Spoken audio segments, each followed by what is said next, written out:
Fala galera, seja muito bem-vindo ao canal. Como vocês estão vendo na tela já, hoje a gente vai falar do fundo imobiliário da SPX, né? O SPXS11. Vamos ver como ele está estruturado, né? Se você não sabe, a SPX, né, como casa de gestão de investimento, é uma das maiores casas do Brasil, né? Tem um fundo multimercado muito conhecido, né?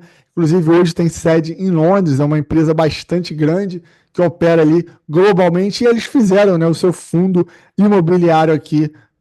Vamos utilizar o relatório gerencial de fevereiro, né, o mais atualizado que acabou de sair, tá? Então vamos passar para algumas informações gerais, tá? Então ele tem uma taxa de administração de 0,80, de performance 20 do QCD e PCA mais o yield do IMAB, tá? Eu já te digo também que ele é uma espécie de hedge fund, né, imobiliário, né? Ele é um fundo imobiliário aí da nova geração, né? Aqueles fundos que têm um mandato bastante amplo, que podem investir praticamente qualquer classe de ativo, desde que estejam relacionados ao mercado imobiliário de uma forma geral, né? Então, um fundo um pouco mais de 19 mil cotistas, está negociando com um desconto de R$ 1,05 por cota, tá? Lembrando que ele é um fundo de base 10, então valor patrimonial 9,24, de mercado 8,19, patrimônio, né, líquido de pouco mais de 186 milhões de reais, tá certo? Então aqui a gente vai para algumas informações bastante relevantes também, que é o quanto que o fundo distribuiu, né, para os cotistas, 0,091, mais uma vez lembrando que ele é um fundo de base 10, né, que dá um yield anualizado ali de 14,2%, nada mal, tá? O destaque do mês, ele recompôs o caixa, né, zerou ali a alavancagem que ele tinha de curto prazo e manutenção ali da adimplência da carteira de crédito, que é, sem dúvida, a maior posição, né? Aliás, todos esses hedge funds, né, todos que se propõem ali e que se autodenominam hedge funds, no fundo, né, a grande parte da sua carteira é uma carteira de CRIs, tá certo? Que ele dá mais algumas informações. Já te adianto, tá, que teve a gente vai ver isso graficamente, né, de forma mais didática, mas teve uma redução ali de dividendos, né? O fundo com o mercado mais desafiador, ele não conseguiu gerar ali ganhos extraordinários.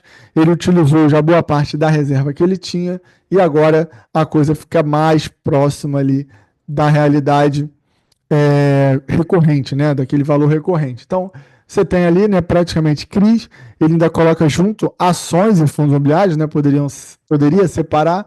É, e renda fixa, né? Você vê que ele aumentou ali renda fixa, que ele recompôs o caixa, aumentou também o rendimento dos CRIs que ele possui na carteira, tá certo? Ele, resultado distribuído, né? Distribuiu menos, e o dividend yield, né, em comparação também com o mês anterior, diminuiu, passou de 16,3 para 14,2, tá certo? E aqui a gente vê, né, de forma mais gráfica e mais didática, né, o resultado do fundo, né? Você vê que ele gerou ali 0,105, né, por cota, e ele distribuiu 0,91 em fevereiro, tá? Então você tem ali o que contribuiu: CRI, ações e FIIs, renda fixa e despesa. A despesa se manteve, né, em linhas gerais. Claro, né, maior participação realmente de CRIs, tá certo? E aqui o histórico, né, de dividendos. Você vê que de março até setembro de 2024, né, ele foi aumentando gradativamente os dividendos. Depois ele deu uma leve reduzida ali nos meses de outubro, novembro e dezembro, se esticando até janeiro de 25, e agora você teve uma queda em fevereiro de 2025, né? Como a gente já falou, ele não contou com ganhos extraordinários, apenas ganhos recorrentes. E aqui também a distribuição, né? Os ativos alvos ali que ele possui, 79%, né, de CRI, que ele fechou na carteira, 14% de fundos imobiliários e apenas 3% de ações ali, 4% em caixa, tá certo? Do fundo, né? Então é o que eu falei, né? Praticamente todos, tá? Os fundos imobiliários aí que se autodenominam hedge funds, o que na prática eles são um fundo de crédito com mais liberdade, né? Basicamente essa é a foto. Um pouquinho de ação ali, que vai oscilar entre 1 a 3, 4, no máximo 5%, entre 10 a 20% ali da carteira de fundos imobiliários, e o grosso realmente em CRIs, né, papéis aí de crédito, e alguns ainda colocam, né, alguns projetos de desenvolvimento, né, via SPE, mas também numa posição que não é muito comprometedora, tá certo? Então, basicamente, esse é o panorama de quase todos os hedge funds. Então, aqui a gente chega numa parte muito legal, muito importante, que é dessa carteira de CRI, tá? Esses 79% aqui, ele tem tanto título com CDI como em IPCA, tá?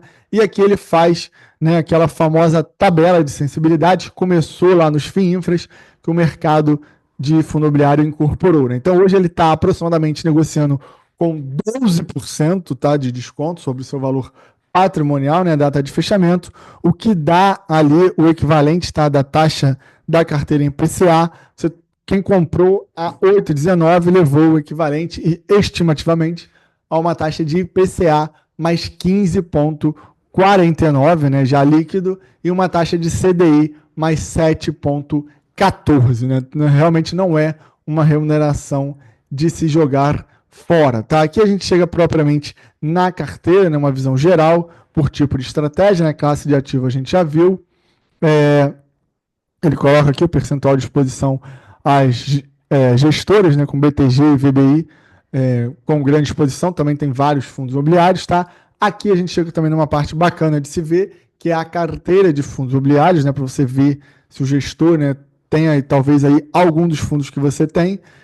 Então eu marquei aqui os fundos que eu tenho e que o gestor também está comprado, né, que é o XPCI e o BTCI 11. Se você tem algum outros desse aqui, deixa nos comentários, né? Tem o SARI, que o pessoal gosta também, tem o GARI, que está fazendo muito sucesso recentemente. O CPTS tem uma base ampla também, mas andou tendo uns problemas aí mais para trás, tá? E você vê que são as principais posições ali na faixa de 2 alto, né, com 3 posições que não são muito consensuais, então o gestor procurando, né, uma certa diferenciação, aqui ele vai classificar cada um aqui, onde ele está enxergando valor em renda, onde ele está enxergando ganho de capital ou os dois, né? Então você vê, por exemplo, que no BTCI ele está enxergando ganho de capital e no XPCI que eu tenho ele está enxergando uma boa fonte de renda, tá? O total da carteira 13,8% em fundo imobiliário, aqui realmente o portfólio, né, onde está a maior parte da carteira, são 3 posições ali na faixa de 6%. Chama a atenção a presença, né, no estado ali de Santa Catarina, que não é muito comum, não que Santa Catarina não tenha várias oportunidades, né? Não é muito comum a gente ver exposição grande no mercado aqui de fundo imobiliário, né? Como eu falei, taxas em CDI, taxas em IPCA, basicamente segmento de escritório e residencial, com um apenas aqui de shopping center, tá certo? Então aqui o segmento na carteira, né? 81% focado em residencial, 13 em escritório, apenas 6 em shopping center.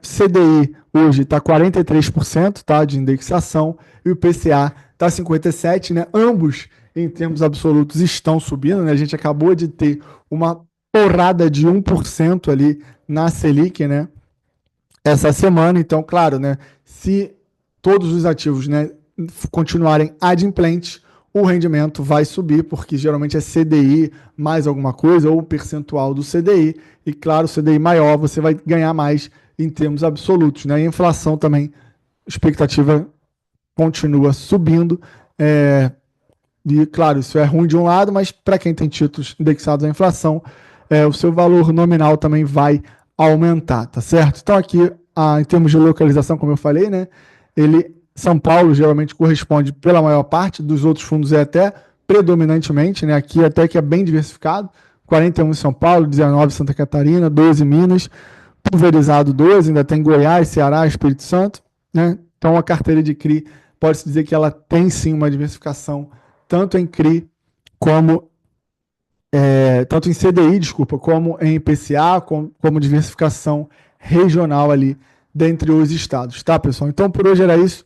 Passamos aí pela carteira, depois ele vai dar mais informações aqui do portfólio. Deixa aí nos comentários se você gostou ou não do fundo imobiliário da SPX. Valeu, fui!